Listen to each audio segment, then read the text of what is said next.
Hi, we're outside. I thought, I know what would be great for my well-being, everyone's well-being. Let's get out of the cave and let's film outside with the cows. So I've been playing music at the castle over the road, we've had some beautiful bird noise, and we've had a whole heap of rubbish trucks and horse floats and all sorts of stuff going past. So we're going to plough through because I'm persistent, and it is kind of nice out here, even if you can't hear a word I'm saying. Today we are talking about trombone slide maintenance. How do you look after this thing? What happens if something goes wrong? So I have my trombone slide. Yours probably doesn't have the little felt grip thing on here. That's okay, it doesn't matter. I've only just started using one of these recently. It makes it slightly more comfortable to hold. However, with smaller hands, not having that there is less of an issue. It's only when your hands get larger compared to the instrument that it's a bit of a pain. So, step one, don't dent it. That seems really obvious. If you dent this thing, it is annoying because you can't always get it repaired back to 100% kind of smoothness. The tolerances, which is a fancy way of saying how much space there is between the outer slide and the inner slide, and how perfectly they line up, are really, really, really important on a trombone slide. That's why these things cost a lot of money. They are very carefully engineered to work well. Ideally, when you just let go, your slide should slide down. If that's not happening, it could be because you've dented your slide, or whoever had it before you has dented the slide. A little dent where it just takes a little bit of pressure to get it out of first position, that's fine, not the end of the world. Put up with it. When you've got your own trombone, it'll be all right. Or if it's really bothering you or causing you soreness in your elbow, we can take it up to get serviced. There will be more about servicing and bathing your instrument at the end of this video. So, as soon as that truck has gone past, you're going to need one of these, the most valuable resource after toilet paper right now, amidst the coronavirus difficulties. I have a tissue, plain old tissue, doesn't matter if it's aloe vera or any kind of special tissue, this one's plain and boring. You take off the outer slide. I'm going to lay this down in my trombone case so it's really safe. I don't want anything to get in it or to accidentally step on it. That would be disastrous. All we're going to do with this is wipe off any old grease or oil from the inner slide. This one here is the inner slide. The curved one that goes on the outside is the outer slide.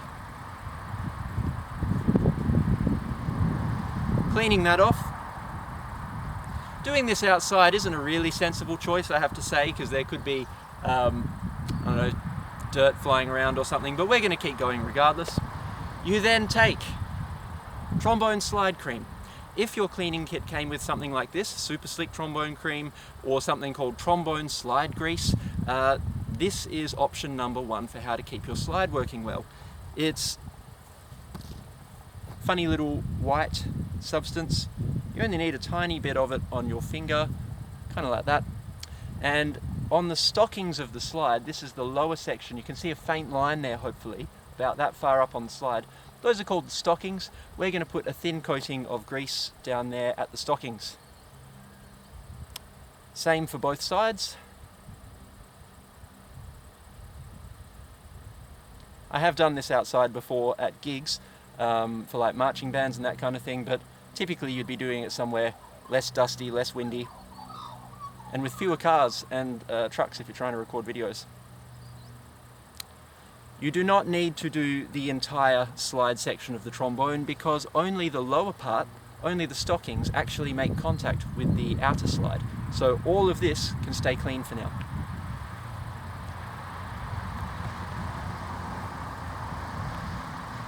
There we go, wipe off any extra slide grease from your hands. Do not use tuning slide grease. Tuning slide is the little bit that you can pull in and out on the back of your trombone where it says King or Yamaha. It'll have a little round weight thing on one of the struts, and that back section can move in or out. That is your tuning slide. The grease for that is much, much, much thicker. Don't use that on this slide, that would be bad. Next, you take your water spray bottle. This one says pocket size spray slide sprayer. You take your spray bottle, it's just got water in it, and you spray up and down.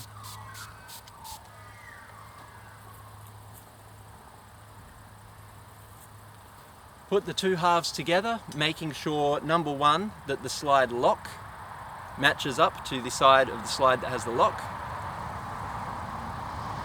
And I'm going to wait for this car because this is very important. One of the most important things, and you will have heard me say this in class hopefully, as you put this back on, another common way of damaging them is that the slide gets put on too roughly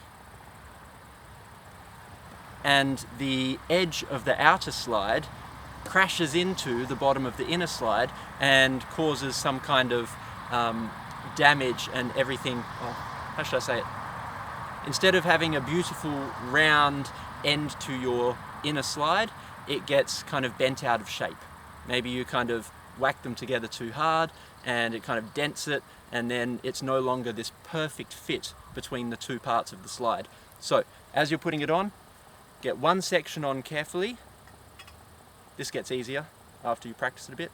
Other section on really carefully, because that can be an annoying thing to get fixed. And there we have the slide moving beautifully smoothly. From then, you only need to spray it with water probably, I don't know, I tend to spray it most times that I play. If it's slowing down, spray it with water. If the grease has worn off entirely, then wipe it down, put a new coating on, spray it with water again, and away you go. Most of the time, you're just using this. If your slide's not in very good condition, you might need to do it more often than that. The other thing that you may find,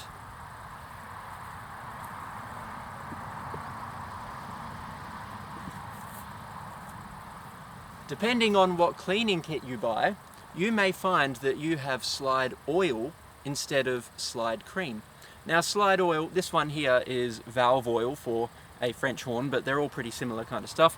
It'll look a bit like this, and all you do is wipe off any grease or oil that was on there already, so get it nice and clean. Thin coating on each half of the inner slide, so you take off the outer slide, line, line, wiggle, away you go. It is that simple. Oils don't tend to last as long, so you would probably find you'll be doing that every day or every time you play. So slide cream lasts a bit better. It tends to be what I use these days, but there are also some incredibly expensive oils that you mix two separate solutions and they last a bit longer. That's called Slido-Mix. You probably don't need to know that yet. So, final things to know about. When it comes time to bath your instrument, you will need the entire cleaning kit. So in term 2, we typically have a lesson on bathing your instrument. For trombone, it's really simple. You take it apart completely, you submerge it in water in the bath, you find a cloth that is not going to scratch it when it's wet, so a flannel, hand towel, that kind of thing, and you clean all the exterior parts, like I did with the tissue. You clean all of that underwater. Then you use your snake cleaning brush, which is a long, flexible brush. You use that for all the internal sections, poke it through there, in and out, get any grime out of the inside of your trombone, take it out of the bath, let it drip dry, wipe off the outside, oil or grease, you're good to go. That is how you bath the trombone. We will have a full lesson on this, or I'll just steal someone else's video, we'll find a good one. That will come up in term 2. If you find that doing these things does not produce a slide that moves really easily, then your trombone might need servicing. It could be that there is a little tiny dent that you can hardly see somewhere on this outer slide, and that means that when you get a certain distance in, it becomes quite hard to move. And it can be the tiniest little dent that can do that. So to get your instrument serviced, you can go to some music shops that have repairers that they work with. Around the area I teach at the moment, there's Mammoth Music in Rockingham. They have repairers that they work with. I don't know who the repairer is. Or you can go to Instrumental Music School Services, the school that I work for, and you can use our repairers there in Maylands. They tend to be very cost effective, and they've been doing it for years and years and years and are experts at it. They've worked overseas, they've worked here in Perth forever. I do my instruments with them, obviously. I would recommend either of those things. Get it serviced, and hopefully your trombone is as good as new. Maybe, or it might just get to like 98%. And when you get your own instrument, that'll be 100%. Good. Final thing is lemons. What I mean by lemons, this is kind of thinking about a phrase that I heard a long time ago, which is when you buy a car and it turns out to actually not be very good, not very well made, you might call it a lemon. In brass instruments, you can also get lemons. Some examples that I've seen of this, typically online purchases for kind of $200 or $300 or less. We're thinking metal instruments that on the outside look like a good shiny trombone, but the materials they've used, for example, the metallic plating on the inner slide here has corroded away within a matter of months, and then you can't move your slide very well. Another one that I've seen was an instrument where the soldering here came loose, and when I went to grease their slide, because obviously their slide's not working if it's loose and not staying perfectly aligned, I took the outer slide off, and this section here just went shunk like this because that joint of solder had come completely off. I'm not sure if the repairer was able to do anything with this, because presumably if the soldering is that bad, the metals and materials they're using in the trombone are also pretty bad. Final thing to do with lemons, the P-bone is fantastic. I love the P-bone. It's very cost effective, it looks awesome, it sounds nearly as bright and kind of pretty as an actual trombone, a metallic trombone. But apparently if you damage it, they're very robust, but if you do manage to damage it, that's game over and you need to go buy another one. So be very careful. Thank you, trucks. Be very careful with your P-bone. Don't damage it, or you might have to just go buy a new one. There's no repairing it. If you break a plastic trombone, it's broken for good. I hope that's been helpful. Most of you will have slide cream in your cleaning kit. If you don't have slide cream in your cleaning kit, you can buy it separately. Call a music shop, or these days probably just order online because lots of businesses are closed. Go online, order some trombone slide cream and a little water spray bottle. If your cleaning kit came with oil, use it up, that's fine, and then you can decide if you want to try something different with the slide cream. Hope that's been helpful. Enjoy. I hope you're going well with all these online lessons. I know they go on and on and on, so watch it once, take some notes in your journal, and then you don't have to watch it again. You can just play for fun. Thanks a lot. Bye.